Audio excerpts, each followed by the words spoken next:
Welcome to Search for Signs. My name is Gary Willing. If this information interests you, please press the like and subscribe button and press the bell for notifications. Well, good day to you. It is June the 12th, and I hope you're having a wonderful day wherever it is you happen to be spending your day. All right, now if you would like to ask me a question like some of these other people, you can by posting your question as a comment. And I do recommend posting it in the most recent video, and that would be the easiest thing for me to be able to find your question. Or you can email me directly at searchforsigns@mail.com. All right. Here we go. First question comes from my good buddy Abdullah, who just a few days ago actually asked me if I had a Facebook page, and in so doing inspired me to actually start one. Now, I did start a Facebook page. The link was in the description.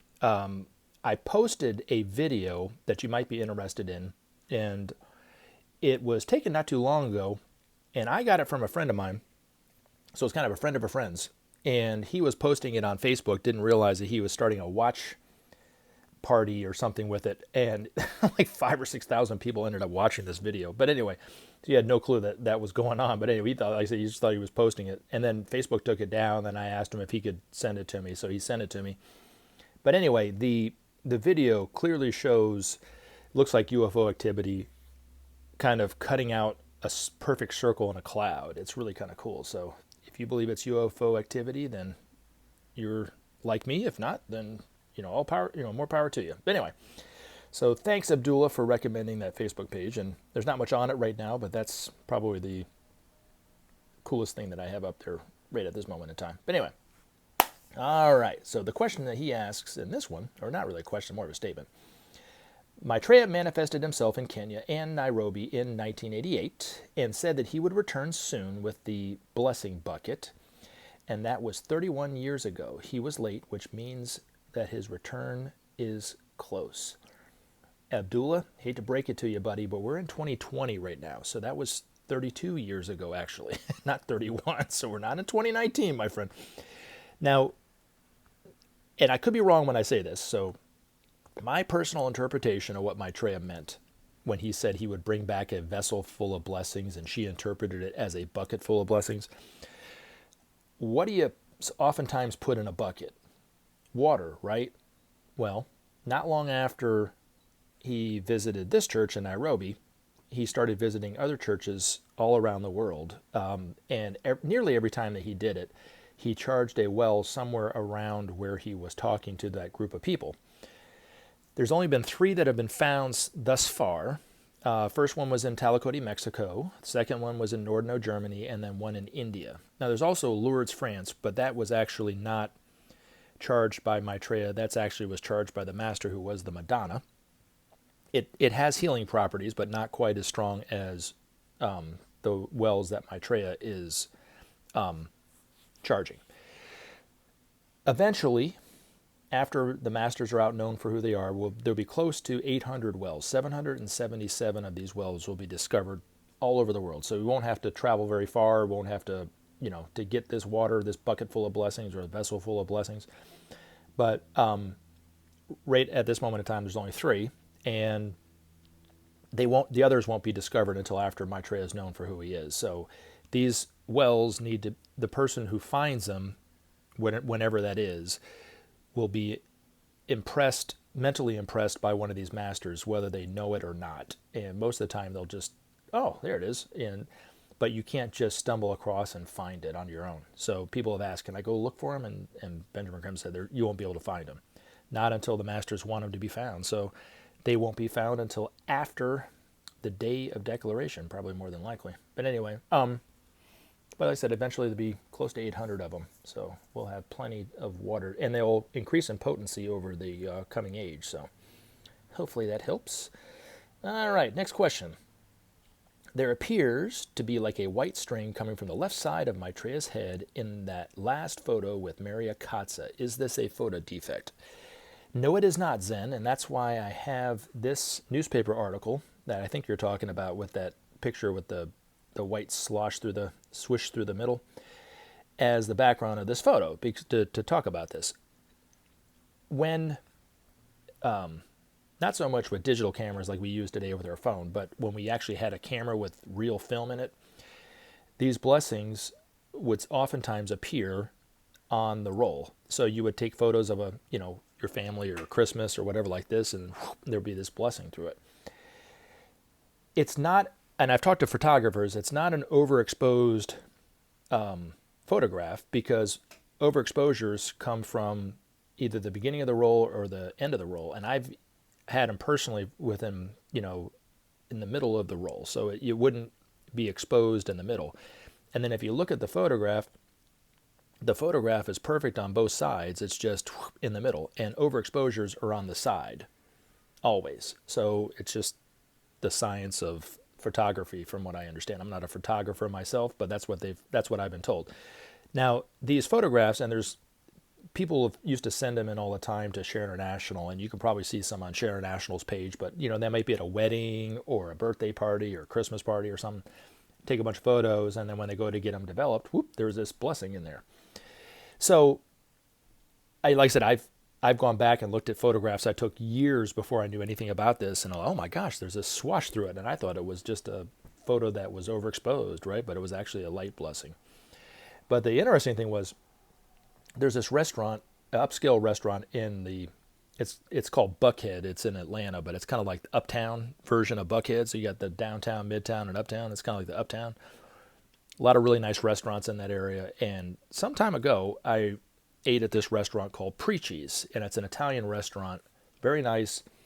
But they have, on the way to the bathroom, they have a bunch of photographs of, anything from journalists, famous athletes, actors and actresses, and so forth. But you might have heard of this actor, James Robard, who died some years ago. He's an older actor.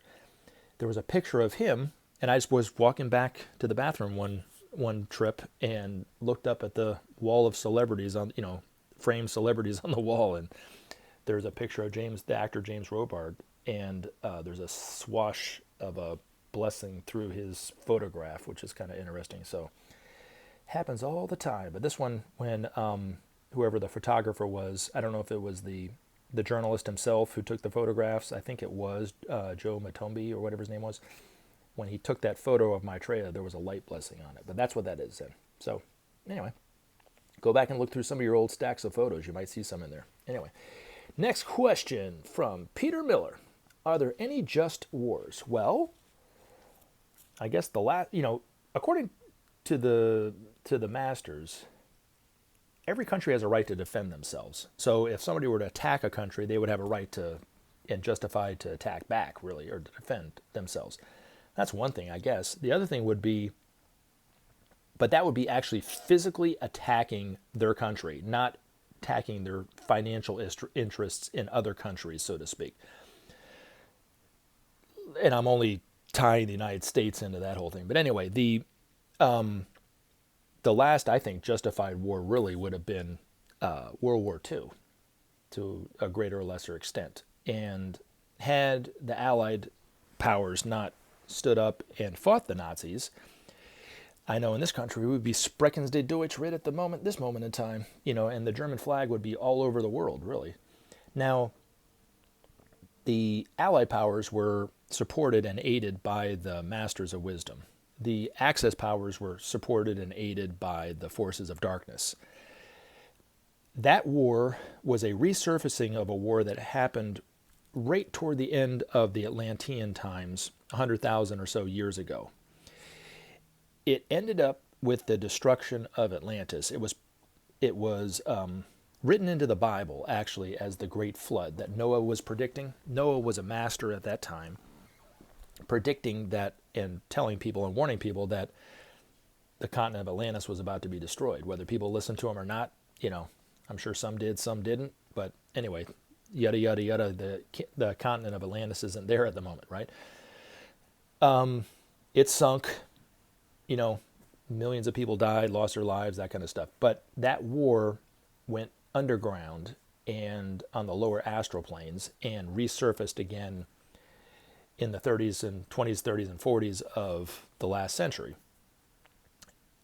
And it allowed the Antichrist energy to be sent out through the access powers to destroy the old ways of thinking and relating. So the access powers were what the Antichrist energy focused through to be sent out into the world. It's nasty, it's destructive, but it does have a purpose. And it's already fulfilled its purpose because it's allowing for a new era of thinking and relating to start to flourish, which is this coming age of Aquarius: synthesis, brotherhood, cooperation, the idea of peace, and that kind of thing. Those concepts, those truths of the Aquarian age would not be able to manifest or even, flourish on any level if it hadn't been for that Antichrist energy to destroy the old ways of relating and thinking of the past, of the age of Pisces. Now, it's not perfect, but it did its job. The forces of darkness, where evil dwells, was not destroyed, but it was, that door was shutting on it, and it's since opened up a little bit, but not all the way, but it's not totally defeated, is my point. Eventually, and this will be about another age and a half. This is why it's in Revelations, as the beast is chained down for a time and a half.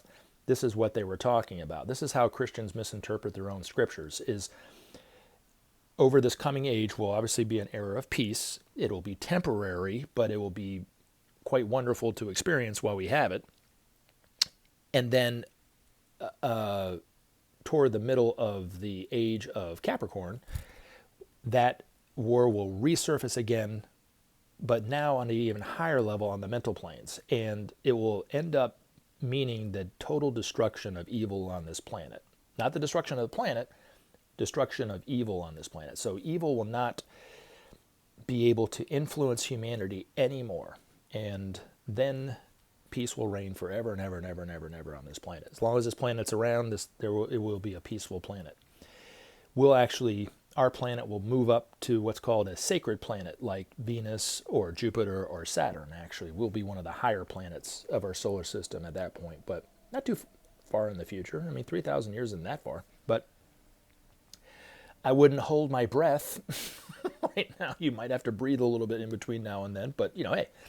Now, but that was a justified war, I guess, is my point, Peter. But, hopefully that answers that question. So anyway, if it did, it did. If it didn't, it didn't. I'm sorry. Now, the master's article I want to read caught my eye because of the title, Love the Way Forward. He talks a lot about stuff. And before I read this article, I do want to mention that if you find these articles illuminating at all, definitely search for them on Amazon and pick some up for yourself. A Master Speaks Volume 1 or Volume 2. You can also get Maitreya Mission Volume 2 or 3 or 1 even if you want, from Benjamin Creme, which is a kind of a compilation of question and answers that people asked over the years on Share International, and they kind of categorized it and put them in different chapters and so forth. It's quite a wonderful read, and a lot of the questions that everyone asked me are actually written in the Maitreya Mission books, so you can hear Benjamin Creme's answer on some of these questions. So anyway, hopefully that helps. But one thing I also wanted to say about this, as simple as Benjamin Creme's master was in writing this article, Maitreya said what he said even simpler than that to me. He said, peace always starts from within. And that's what this article is about. So hopefully that helps. Till next time. All right, here we go. Love the Way Forward was published in Share International in November of 1985. Each day, man looks anew at his life and fails to discern the causes for his discontent. He blames the weather, his neighbor, his lack of money or opportunity for his failure to find happiness and inner peace. As a result, he is at odds with himself and his world. He knows no sure faith that life is meaningful or has purpose, and grasps at every ephemeral idea or notion which crosses his path in a vain attempt to satisfy his longing for the surety of knowledge, knowing the quote-unquote the truth. Time after time, that quote-unquote truth eludes him, leaving him stranded once more in a sea of doubts. Nowhere can he find the solution to his problems. Nowhere can he see the answers to his questions and fears. As time goes on, he lapses into silent lethargy or follows a path of ever more destructive violence. Thus stands man at the crossroads of his life, awaiting a new dawn or a fateful and final slide into catastrophic war. Into this scene emerge Maitreya and his group of masters, carrying with them the banner of peace and love. Round them are gathered their disciples, ready to do battle in the cause of justice and peace. Their war cry is unity, justice, and freedom for all. They know the rules of combat, conquer by love and service. They know the needs of the time and are ready for every sacrifice.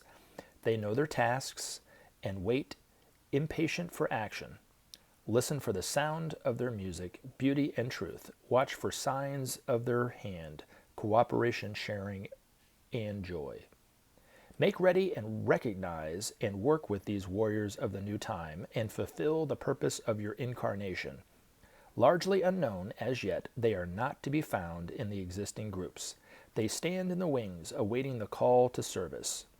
When that call comes, they will enter into a service for which they are well trained, expressing the needs of all for a world shorn of cynicism and greed, rid forever of bigotry and narrowness of view, a world in which men will come to know themselves and each other as gods they truly are.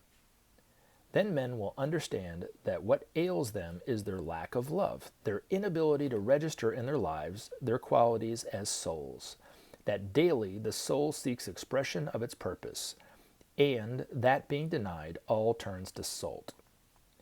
Here then is the cure for all the ills of men. Demonstrate love that every man may share the earth's abundance. Demonstrate love that wars be seen no more. Demonstrate your soul's love and bring that day forward when men will be united with man and God. However he may try, man cannot live without love. This fact will soon establish itself in the consciousness of the race and lead to events unparalleled in history. Shortly will begin a process of transformation unlike aught seen before. Gone forever the sight of millions starving, the daily heartache of the dispossessed, the everlasting travail of the world's poor. Gone from sight and mind the threat of self-destruction, the unholy terror which this has humanity in thrall.